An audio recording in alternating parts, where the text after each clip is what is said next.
নমস্কার বন্ধুরা, প্রতিমা রান্নাঘরে সব বন্ধুদেরকে স্বাগত জানিয়ে শুরু করছি আজকের রেসিপি। আজকে আমি দুর্দান্ত টেস্টি, খুবই হেলদি পেঁপের রেসিপি তোমাদের সাথে শেয়ার করব।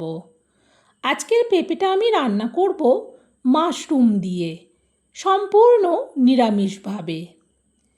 তার জন্যে আমি নিয়ে নিচ্ছি এখানে 100 গ্রাম ওজনের মাশরুম আছে। মাশরুমটা বড় বড়, সেই জন্যে আমি ছোট ছোট করে কেটে নিচ্ছি। আজকে কিভাবে রান্নাটা করব সেটা কিন্তু তোমরা স্কিপ করে দেখো না, পুরো রেসিপিটা দেখো, তোমাদের ভালো লাগবে। পুরো মাশরুমটা কেটে নিয়েছি, এবার এটা ধুয়ে নেব। দেখো, মাশরুমটাকে পরিষ্কার করে ধুয়ে নিয়েছি, আর এর সাথে আমি পেঁপে কেটে ধুয়ে নিয়েছি। একটা বড় সাইজের গোটা পেঁপে নিয়ে নিয়েছি। আর এই পেঁপের সাথে আমি দেওয়ার জন্য নিয়েছি আলু। আলুও একটা বেশ বড় সাইজের গোটা আলুই আমি ডুমো ডুমো করে কেটে নিয়েছি।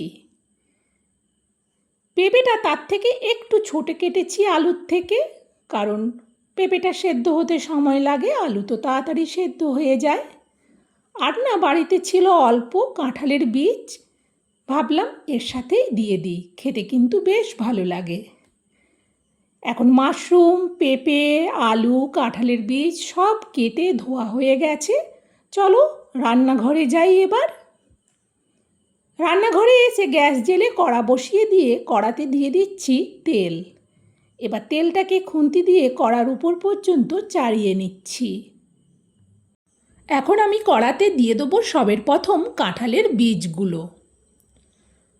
সব বীজগুলো দেওয়ার পর খুন্তি দিয়ে এবার কাঁঠালের বীজগুলোকে নাড়াতে থাকবো। তেলটা খুব ভালো করে গরম হয়ে গিয়েছিল, সেই জন্যে গ্যাসটাকে এখন মিডিয়ামে করে দিয়েছি। মিডিয়ামে করে 1 মিনিটের মতো আমি কাঁঠালের বীজকে কিন্তু নাড়াচাড়া করে ভেজে নিলাম। অনেকটাই ভাজা ভাজা হয়ে গেছে। এখন আমি এতে দিয়ে দেবো আলুগুলো। সব আলুগুলোই একেবারে দিয়ে দিলাম।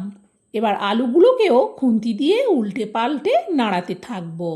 আর এইভাবে নাড়াতে থাকলে আলুগুলোর সব দিক সুন্দরভাবে ভাজা হবে। আলুগুলোও আমি প্রায় 1 মিনিটের মতো কিন্তু খুন্তি দিয়ে নাড়াচাড়া করলাম। আলুগুলোও কিন্তু অনেকটা ভাজা ভাজা হয়ে এসেছে। এখন আমি এতে দিয়ে দেবো একটা তেজপাতা, আর দেব অল্প গোটা জিরে। এই দুটো ফোড়ন হিসেবে দিলে সুন্দর সেন্ট হয়। আবারও আমি খুন্তি দিয়ে সব কিছুকে নাড়াতে থাকব। জিরে থেকে সুন্দর ভাজা গন্ধ বেরোচ্ছে। এখন আমি মাঝখানটায় একটু জায়গা করে নিচ্ছি। এইখানে দিয়ে দেবো গ্রেট করা আদা, 4 চামচের মাপে ভর্তি করে 1 চামচ। এবার আদাটাকেও মাঝখানটায় একটু ভেজে নিলাম। এরপর আলু আর কাঁঠাল বীজের সাথে মিশিয়ে উল্টে পাল্টে নাড়াতে থাকব। দিয়ে দিচ্ছি মাশরুমগুলো। মাশরুমগুলোকেও একটু ভালো করে ভেজে নেব এই আলু আর কাঁঠাল বীজের সাথে, সেই জন্যে মাশরুমটাকেও দিয়ে দিলাম। এতে করে আদাটাও ভালোভাবে ভাজা হবে, কাঁঠালের বীজ, আলু, মাশরুম সব কিন্তু সুন্দরভাবে ভাজা হবে। প্রায় 1 মিনিটের মতো আমি সব কিছুকে নাড়াচাড়া করলাম। এখন দিয়ে দিচ্ছি পেঁপেগুলো। সব পেঁপেগুলোও কিন্তু একেবারেই দিয়ে দিলাম। এবার চিমটা দিয়ে কড়াইটাকে ধরে ভালো করে খুন্তি দিয়ে নিচ থেকে উপর পর্যন্ত সব কিছুকে নাড়াচাড়া করব। ভালো করে যখন পেঁপের সাথে সব কিছু মেশানো হয়ে যাবে, তখন আমি এতে দিয়ে দেবো পরিমাণ মতো হলুদ,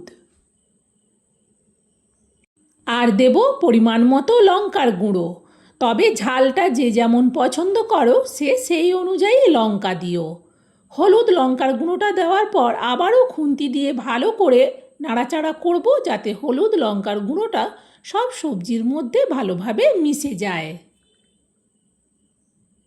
এবার এতে দিয়ে দিচ্ছি পরিমাণ মতো লবণ, আর দেব অল্প একটুখানি চিনি।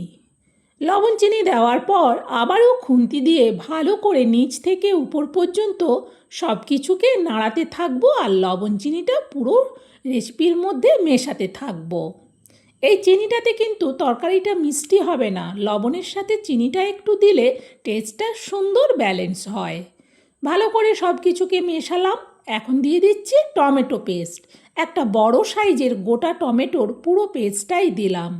টমেটো পেস্টটা দেওয়ার পর আবারও ভালো করে সব কিছুর সাথে মেশাতে থাকবো আর উল্টে পাল্টে ভালো করে নাড়াতে থাকবো। এতে করে সবজিগুলো সুন্দরভাবে কিন্তু কষানো হবে। টমেটোর জলটা যতক্ষণ না শুকিয়ে গিয়ে মশলা থেকে তলা থেকে তেল ছাড়ছে ততক্ষণ কিন্তু ভালো করে নাড়াচাড়া করলাম। দেখো সুন্দরভাবে কিন্তু টমেটোর জলটা শুকিয়ে গেছে। এখন দিয়ে দিচ্ছি এক্সট্রা জল। যেহেতু পেঁপে কাঁঠালের বীজ সেদ্ধ হবে সেই জন্য একটু বেশি করেই জল দিলাম। খুন্তি দিয়ে নাড়িয়ে দেখে নিলাম জলের পরিমাণ ঠিকই আছে। এবার এটা ঢেকে দেবো। গ্যাসটা কিন্তু এবার একেবারে হাইতে করে দিলাম। ফুটে ওঠার আওয়াজ হতেই আমি কড়ার থেকে ঢাকনাটা সরাচ্ছি। তরকারিটা সবেমাত্র ফুটে গেছে, এখনও কিন্তু সেদ্ধ হতে অনেক বাকি। খুন্তি দিয়ে ভালো করে নাড়াচাড়া করে দেখে নিলাম। দেখে নিয়ে এটা আবারও ঢেকে দিচ্ছি। এবার কিন্তু গ্যাসটাকে কমিয়ে রাখলাম, তাহলে পেঁপে কাঁঠালের বীজ ভালোভাবে সেদ্ধ হবে। মিনিট 3 বাদেই আমি কড়ার ঢাকনাটা সরালাম। তরকারিটা আস্তে আস্তে ফুটছে।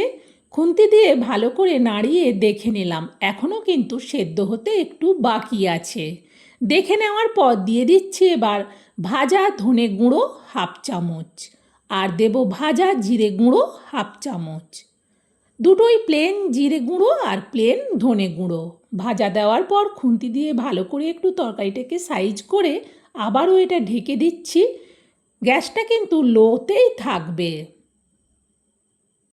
প্রায় মিনিট 4 বাদে আমি কড়ার ঢাকনাটা সরাচ্ছি। যখনই ঢাকনাটা সরালাম ভীষণই সুন্দর একটা সেন্ট রেসিপিটার থেকে। খুন্তি দিয়ে ভালো করে তরকারিটাকে নাড়াচাড়া করে দেখে নিলাম পেঁপে কিন্তু সেদ্ধ হয়ে গেছে। নাবিয়ে নেওয়ার আগে দিয়ে দেবো 1/2 চামচ ঘি। ঘিটা দিলে কিন্তু দুর্দান্ত সেন্ট হয়, টেস্টও কিন্তু দারুণ হয়। এখন সব কিছু সেদ্ধ হয়ে গেছে, পুরো পেঁপের তরকারিটা কিন্তু আমার রেডি। এটা আর কিচ্ছু করতে হবে না, শুধু এটা নাবিয়ে নিতে হবে। নাবিয়ে এবার পরিবেশনের পালা। যেহেতু তরকারিটা অনেকটা সেই জন্য একটা বড় জায়গার মধ্যে পুরো তরকারিটা ঢেলে নিচ্ছি। সত্যি বলছি বন্ধুরা, পেঁপের তরকারি প্রতিটা বাড়িতেই রান্না করা হয়, প্রত্যেকেই পেঁপের তরকারি কম বেশি খেয়ে থাকে। একবার এইভাবে মাশরুম দিয়ে পেঁপের ডালনাটা রান্না করে দেখো। এই নিরামিষ রেসিপির কাছে বড় বড় আমিষ রেসিপিও হার মানবে এর টেস্টের কাছে। এতটাই টেস্ট হয়, যে কখনো পেঁপে খেতে পছন্দ করে না সেও কিন্তু আঙুল চেটে পুটে খাবে। বন্ধুরা, আমার এই নিরামিষ পেঁপের ডালনার রেসিপিটা তোমাদের কেমন লাগলো সেটা কমেন্টে জানিও। ভালো লাগলে একটা লাইক দিও আর রেসিপিটা শেয়ার করে দিও। আজকের মতো রেসিপি শেষ, আবার পরের রেসিপি